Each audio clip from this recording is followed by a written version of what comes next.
They brought her into the military courtroom in handcuffs. The prosecutor called her a fraud, a woman falsely wearing a Navy SEAL tattoo. She deserved to be punished, he said, made an example of. The spectators glared with disgust as she stood silent, refusing to defend herself. Then something changed. A high-ranking admiral appeared at the back of the room, watching intently. Without warning, he approached the bench and placed a sealed black file before the judge. The entire courtroom froze when he turned, looked her in the eye, and saluted. From which city in the world are you watching this video today? If this story intrigues you, consider subscribing for more untold tales of extraordinary courage and sacrifice. The military courtroom fell silent as Lieutenant Commander Aerith Lockhart was led in, handcuffs glinting under the harsh fluorescent lights. Her Navy jumpsuit hung loosely on her athletic frame, her dark hair pulled back in a regulation bun. Despite the restraints and armed MPs flanking her, she moved with unmistakable poise, spine straight, shoulders squared, eyes forward. Judge Advocate General Captain Thaddeus Blackwood adjusted his glasses, scanning her file with thinning patience. Defendant Lieutenant Commander Aerith Lockhart, you stand accused of violation of Article 106 of the Uniform Code of Military Justice, unauthorized wearing of decorations, specifically the fraudulent display of special warfare insignia. Aerith stood motionless, her expression revealing nothing. How do you plead? Captain Blackwood asked. Her silence filled the room. I'll remind you that refusing to enter a plea will be recorded as not guilty, he added sharply. When she shifted her weight, her sleeve rode up slightly, revealing the edge of the infamous tattoo. A ripple of murmurs spread through the gallery. In the third row, an elderly woman clutching a folded flag let out an audible gasp. Lieutenant Commander Wesley Harding rose from the prosecution table. Your Honor, the defendant's service record clearly indicates she served exclusively as an administrative clerk at Norfolk Naval Station. She never saw combat, never underwent basic underwater demolition SEAL training, and most certainly was never part of any special warfare unit. Harding approached with an enlarged photograph. Yet she bears this tattoo, a direct copy of the SEAL Trident insignia, in blatant violation of military code and profound disrespect to those who earned it through blood and sacrifice. From the back of the courtroom, a voice called out, "Disgraceful!" Captain Blackwood banged his gavel once. "Order!" To Aerith. "Do you wish to retain counsel or represent yourself in these proceedings?" She finally spoke, her voice clear and measured. "I waive my right to counsel, Your Honor." Blackwood's eyebrows rose slightly. "Very well. The prosecution may present its case." The courtroom seemed to hold its collective breath. Several veterans in attendance leaned forward, their faces tight with barely contained anger. The story had made rounds in military circles. A woman bold enough, disrespectful enough, to claim membership in the most elite fighting force in the Navy, perhaps the world. Harding stood, straightening his uniform jacket. "The facts in this case are simple and incontrovertible, Your Honor. The defendant, Lieutenant Commander Lockhart, bears a tattoo on her right shoulder that is a direct reproduction of the Naval Special Warfare insignia, commonly known as the SEAL Trident. This insignia is reserved exclusively for those who have completed the most rigorous training program in the United States military and qualified as Navy SEALs." He gestured toward Aerith. The defendant never completed such training. In fact, according to her service record, she worked entirely in administrative roles during her 4 years of service. To claim otherwise through the display of this tattoo constitutes fraud against the Navy, disrespect to those who have earned this honor legitimately, and violation of military code. Captain Blackwood nodded. "Proceed with your first witness." "The United States calls Master Chief Petty Officer Dominic Sutton," Harding announced. A decorated veteran with 30 years of service took the stand. His chest displayed multiple combat ribbons, and his weathered face had seen too many wars to count. "Master Chief, please explain to the court why the defendant's claim is impossible on its face." Sutton cleared his throat. "The Naval Special Warfare community has never admitted women into BUDS training or the SEAL teams. Not once in our history. There are no female Navy SEALs. Period." "And this insignia she bears?" Harding prompted. "A mockery of everything we stand for," Sutton replied, his voice hardening. "Men died earning the right to wear that symbol." Throughout the testimony, Aerith remained impassive, her gaze fixed somewhere in the middle distance. Her hands rested lightly on the table before her, the handcuffs making soft sounds whenever she shifted her weight. Master Chief Sutton, in your 30 years of service, have you ever heard of any exception to this policy? Any special circumstances under which a woman might receive SEAL training? Harding asked. No, sir. No exceptions. The standards are the standards. The training is the training. And women have never been permitted to attempt it, let alone complete it and earn the trident, Sutton said firmly. Thank you, Master Chief. No further questions, Harding said, turning to the defense table. Your witness. Aerith simply shook her head. The defendant declines to cross-examine, Blackwood noted, seeming slightly puzzled by her continued reticence. Harding projected her service record onto the screen. Administrative specialist, 4 years of service, honorable discharge, not a single day of special operations training. He turned to face her directly. Do you have anything to say in your defense, Lieutenant Commander? For a moment, the courtroom held its breath. Aerith's eyes refocused, scanning the room methodically before answering. I stand by my oath, she said simply, then returned to silence. The Gold Star mother in the gallery whispered something to her companion, dabbing at her eyes. Harding's expression tightened slightly at her response. Your Honor, may I approach the bench with Exhibit B? Blackwood nodded, and Harding carried forward a folder containing enlarged photographs. These images were taken at a public beach in Virginia last summer. They clearly show the defendant with the tattoo in question visible on her shoulder. He displayed the photos, which indeed showed Aerith in a swimsuit, the SEAL insignia clearly tattooed on her right shoulder. Furthermore, Your Honor, we have statements from 3 separate occasions where the defendant, when asked about her tattoo, implied or directly stated she had earned it through service with Naval Special Warfare. A retired SEAL in the gallery shook his head in disgust. Someone muttered stolen valor just loudly enough to be heard. Harding continued building his case methodically. Next, the United States calls Lieutenant Commander Bryce Hammond, personnel officer at Norfolk Naval Station. A thin man with wire-rimmed glasses took the stand, swearing to tell the truth. Lieutenant Commander, did you personally review the service record of the defendant? I did, sir. And what did you find? Hammond adjusted his glasses. Her record shows entry into service through Officer Candidate School, followed by assignment to Norfolk Naval Station in an administrative capacity. She served 4 years total, received commendations for efficiency, and was honorably discharged 3 years ago. There is absolutely no record of any special warfare training, clearance for such training, or assignment to any SEAL team or adjacent unit. Is there any possibility such training could have occurred without appearing in her record? Hammond shook his head firmly. No, sir. Such training would require multiple authorizations, transfers, and certifications. These would all appear in her service record. As Hammond continued to testify, a naval intelligence officer in civilian clothes slipped into the courtroom, speaking urgently with the bailiff. The officer handed over a sealed envelope, which made its way to Captain Blackwood. The judge's expression shifted subtly as he read the note inside. This court will recess for 15 minutes, he announced abruptly, standing before anyone could object. As the gallery rose in confusion, Aerith's eyes were drawn to movement at the back of the room.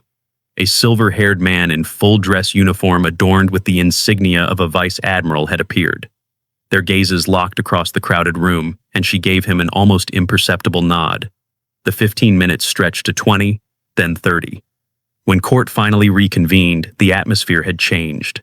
Several high-ranking officers now occupied the front row, their faces grave.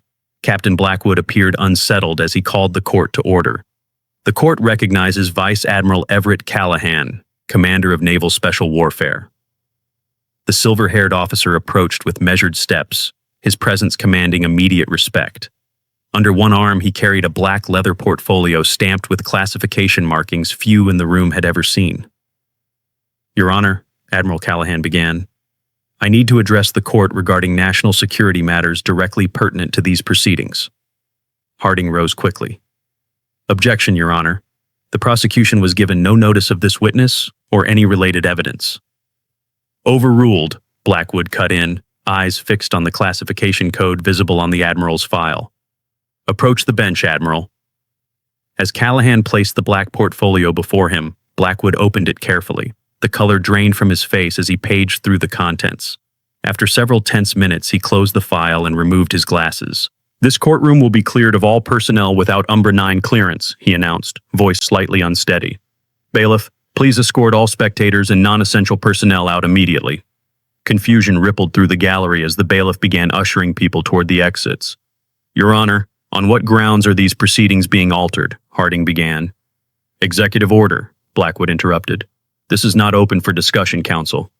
As the room emptied, only Aerith, the judge, Admiral Callahan, and 2 security officers with specialized credentials remained. The doors closed with a heavy thud, sealing them in silence.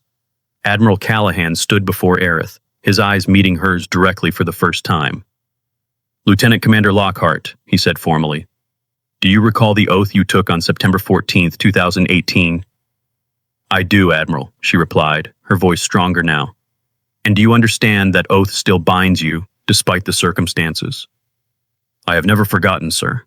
Captain Blackwood watched this exchange with growing discomfort, the black folder still before him.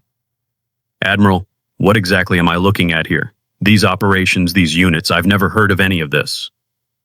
That's precisely the point, Your Honor, Callahan replied. You were never meant to. He turned back to Aerith. Lieutenant Commander Lockhart has served this country in ways that cannot be acknowledged, in places that cannot be named as part of a program that officially does not exist. The tattoo? Blackwood asked quietly. A necessary identification protocol among team members, Callahan explained. Not identical to the standard SEAL trident, though similar enough to provide cover and recognition among those who need to know. Aerith stood at perfect attention despite her handcuffs. Lieutenant Commander Lockhart, Callahan said, Operation Phantom has been officially stricken from all records, as you well know. He removed a small case from his pocket. On behalf of a grateful nation that cannot acknowledge your service, I present you with this.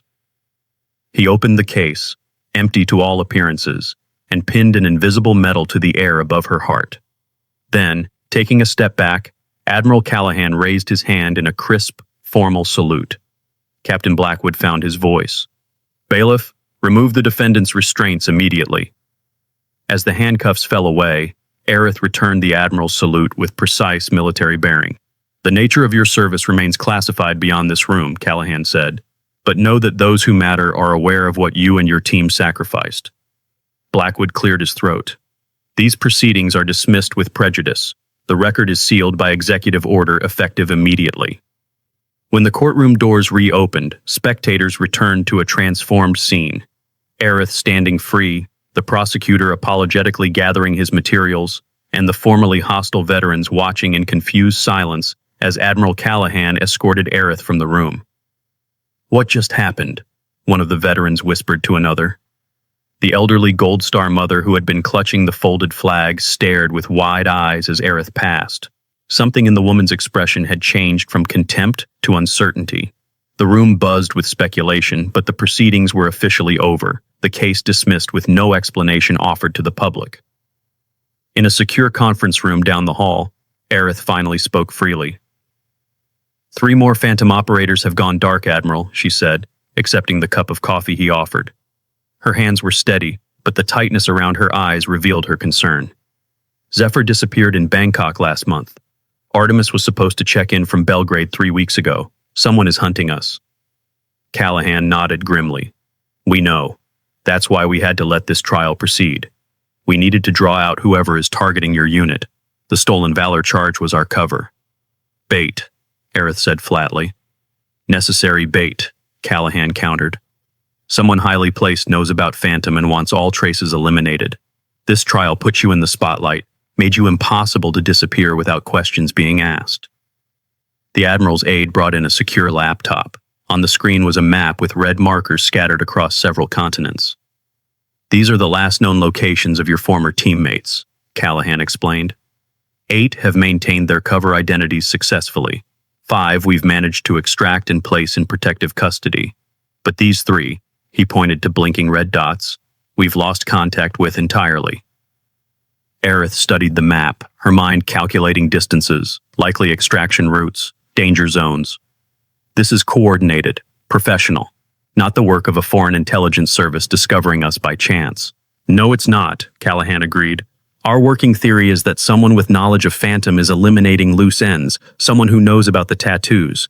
He slid a new identity package across the table, along with a non-standard issue sidearm. Your new cover, Thea Winters, private security consultant, recently returned from overseas contracts. Apartment in Alexandria is already set up.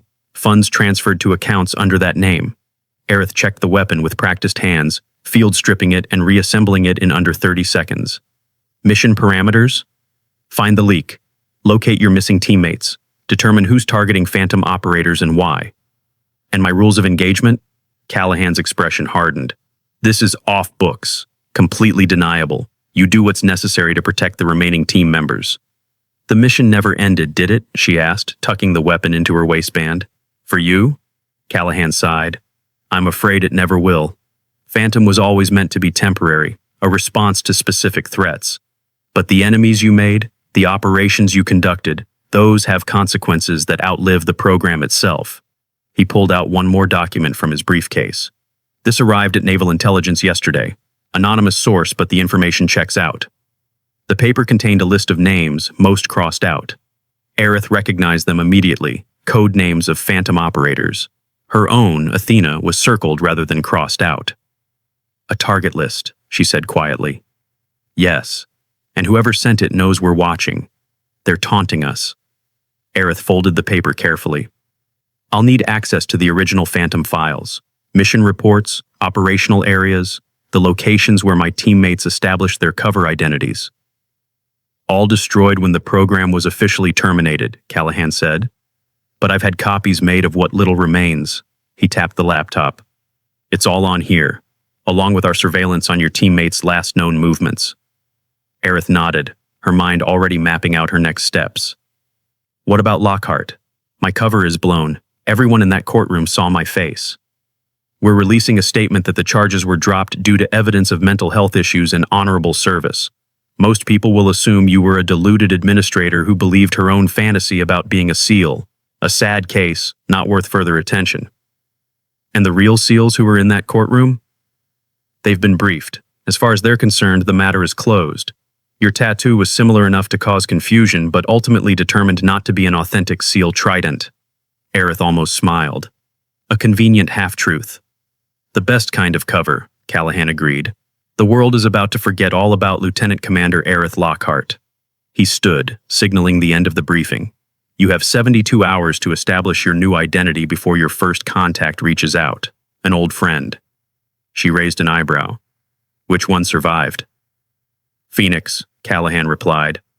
She's been running operations in Eastern Europe. Came in from the cold when she heard about the others. For the first time, Aerith's composure cracked slightly.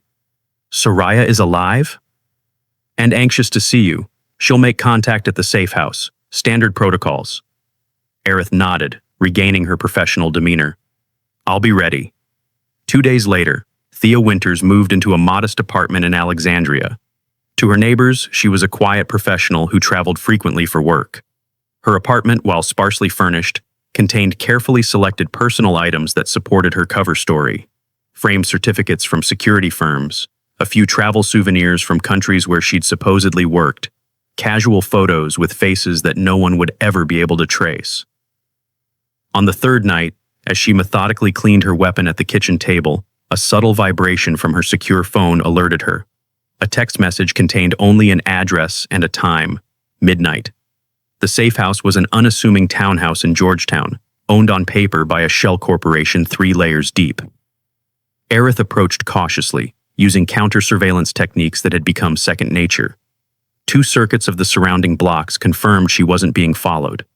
At precisely midnight, she entered through the service entrance. Moonlight reveals the goddess, came a voice from the darkness.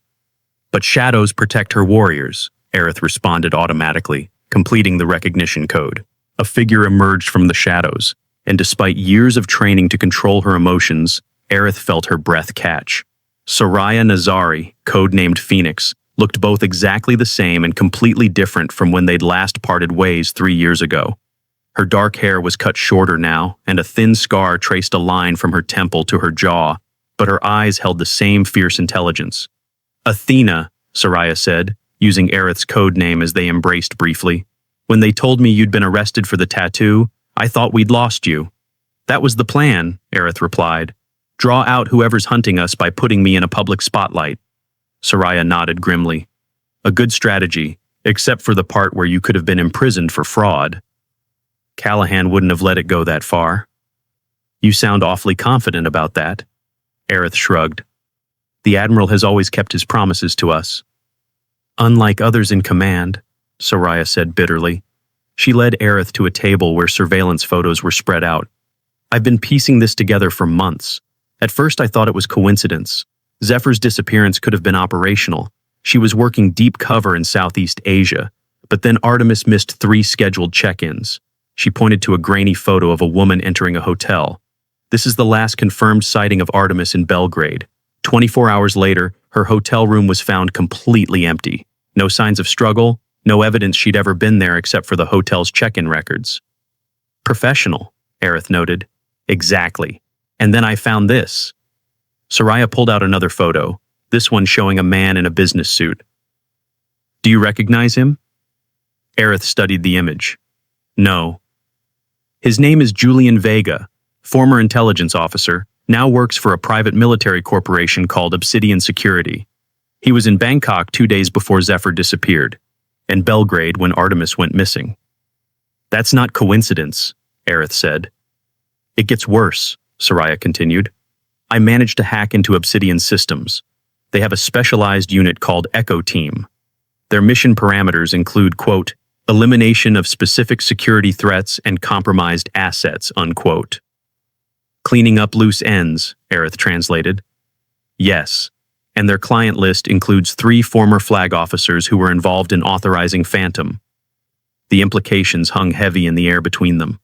Aerith processed the information with the cold calculation that had kept her alive through dozens of high-risk operations.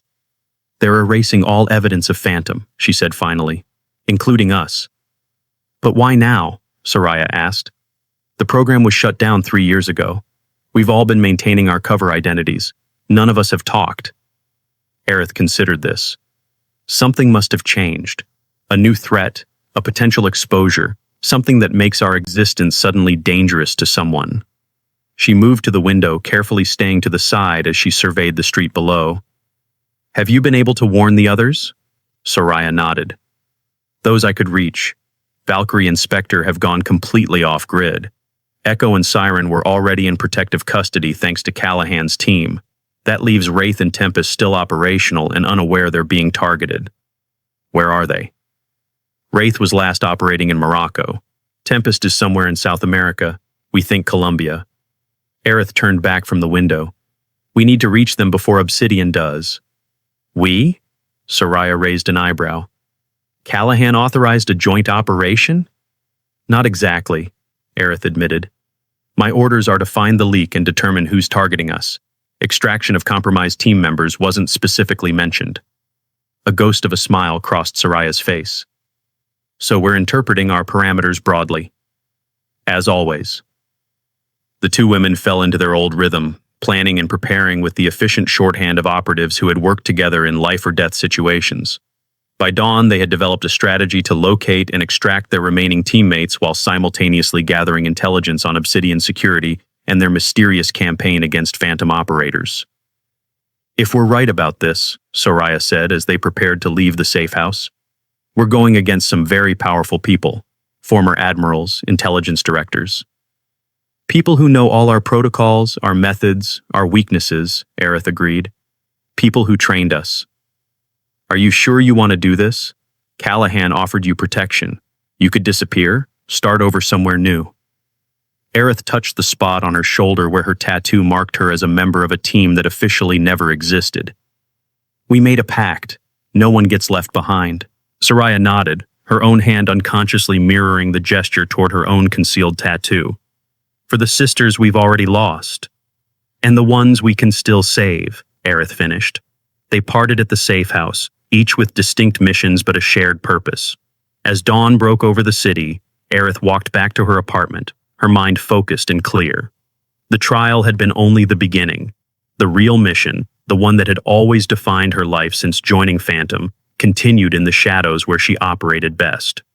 Back in her apartment, she pulled out the secure laptop and began studying the files on Julian Vega and Obsidian Security. Somewhere in this web of secrets and deadly professionals was the answer to why phantom operators were being systematically eliminated. And somewhere out there were her sisters in arms, unaware they were being hunted. Time was running out. The clockwork precision of the previous disappearances suggested Obsidian's next move was already in motion. Aerith had to work faster than her enemies, anticipate their next target, and intercept them before another phantom operator vanished without a trace. Arlington National Cemetery lay peaceful under a gentle autumn rain. Aerith stood alone before a simple headstone marked only Unknown, Operation Enduring Freedom. Her civilian clothes, dark jeans and a weatherproof jacket, concealed both her tattoo and her weapon. Water beaded on her shoulders as she maintained her silent vigil. 3 months had passed since the courtroom revelation. 3 months of hunting shadows, extracting teammates, and piecing together the conspiracy that had nearly destroyed everything they had fought for. The cost had been high. Too high. Her mind drifted back to the Hindu Kush Mountains 5 years earlier. Their team, 8 women selected for their exceptional skills and psychological profiles, huddled in a remote village safe house. Their mission: infiltrate spaces where bearded male SEALs could never go unnoticed. "We're ghosts," Commander Freya Shepard had told them that night. "We don't exist in any record. If we die, our bodies disappear. If we live, we never speak of what happened here." That same night, they had used a crude needle and ink to mark each other with the symbol they had earned but could never officially claim. Not a SEAL trident exactly, but close enough, with a subtle difference only they would recognize. "They can deny us the pins," Freya had said, "but they can't stop us from knowing what we are." 6 months later, Freya's body had been left in pieces across 3 provinces as a warning. Official records listed her as dying in a training accident near Norfolk. Aerith knelt, placing her hand on the cold stone. "We haven't forgotten, Commander." "Neither have I," came Admiral Callahan's voice from behind her. She didn't turn. "How many markers like this one?" she asked. "Too many," he answered, stepping beside her. 26 women in Phantom teams since the program began. 17 stones like this one. Aerith finally looked up at him. "And now someone wanted to make it 26 out of 26. Callahan nodded. "The Senate Intelligence Committee begins its closed hearings next week. They'll want your testimony." "About Operation Blackfish?" "About all of it. Phantom, the unauthorized assassination program, Obsidian Security's role as the cleanup crew, the whole operation." Aerith stood, brushing the wet grass from her knees. "Will any of it become public?" "Some version will eventually. Heavily redacted, of course, but enough that the world will know women served in combat roles thought impossible. Enough that these headstones might someday bear real names." They walked together through the rows of identical white markers, 2 solitary figures in the thinning rain. The enormity of what they had uncovered still weighed on Aerith. Former Admiral Gregory Voss, the man who had initially championed the Phantom program, had later deemed it too great a liability when his political ambitions grew.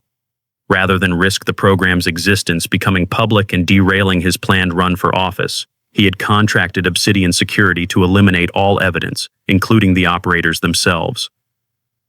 "We found the remaining files," Callahan said after they had walked in silence for several minutes. "The complete operational history of Phantom. All the missions, all the operatives, everything Voss thought he had destroyed." "Where?" "Hidden in a fail-safe location by Commander Shepard before she was killed. She must have suspected something was wrong. The files include her personal journal detailing her concerns about Voss and his changing priorities." Aerith absorbed this information. Freya always had contingency plans. She never fully trusted the chain of command. "With good reason, it seems," Callahan agreed grimly. "The documents prove Voss authorized the elimination of Phantom operators after the program was officially terminated. He personally signed off on the first 3 targeted killings." They reached the cemetery's edge, where Callahan's car waited. The Admiral opened the door but paused before entering. "There's something else you should know. The Senate committee is considering making a recommendation about your status and that of the surviving Phantom operators." "What kind of recommendation?" "Official recognition, honorable acknowledgement of your service, the right to claim the training and experience you earned." Aerith felt something tighten in her chest, an emotion she couldn't immediately identify. And the tattoos? Will they still be considered fraudulent? No. If the committee gets its way, a special exception will be noted in Naval Special Warfare regulations. The women of Phantom will be officially recognized as having completed equivalent training and service to Navy SEALs, with all the rights and honors that entails. She stood very still, processing what this meant. After years of secrecy, of being erased from history, of bearing a mark that branded her both as a member of an elite sisterhood and simultaneously as an imposter in the eyes of the world, the truth might finally be acknowledged. Some of the men who were in that courtroom, the ones who looked at you with such contempt, have asked to meet with you, Callahan continued. They want to apologize, Master Chief Sutton in particular. Aerith shook her head. They were doing what they thought was right, protecting something precious to them. I never held it against them. Nevertheless, the offer stands. The Admiral's driver held the car door open, rain pattering on the umbrella he held overhead. Callahan looked at Aerith with an expression that had softened from his usual military stoicism. What will you do now, Commander? With Voss facing prosecution and Obsidian security dismantled, offers that have discreetly come your way. Aerith glanced back at the field of white stones stretching into the misty distance. There's something I need to do first. 3 days later, Aerith stood in a private hospital room in Bethesda Naval Medical Center. In the bed lay Soraya Nazari, codenamed Phoenix, her body broken, but her spirit intact. The extraction mission in Colombia had succeeded, but at terrible cost. Tempest had been saved, but Soraya had taken 2 bullets meant for her teammate. Stop looking so grim, Soraya said, her voice weaker than her words. The doctors say I'll walk again, eventually. Aerith managed to smile. I never doubted it. You're too stubborn to let a couple of bullets keep you down. Have they caught him yet? Vega? Julian Vega, Obsidian Security's chief operative, had escaped the raid on their headquarters. The man personally responsible for eliminating at least 5 Phantom operators remained at large. Not yet, but every intelligence agency in the world has his face now. He won't stay hidden for long. Soraya nodded, then winced at the movement. And the hearings? Callahan says they want us to testify. Some of us, those willing and able. And are you? Willing? Aerith considered the question. I think I have to be. For Freya, for everyone we lost. Their stories deserve to be told, even if only in a classified room to a handful of senators. Soraya's hand found hers, squeezing with surprising strength. We did it, you know.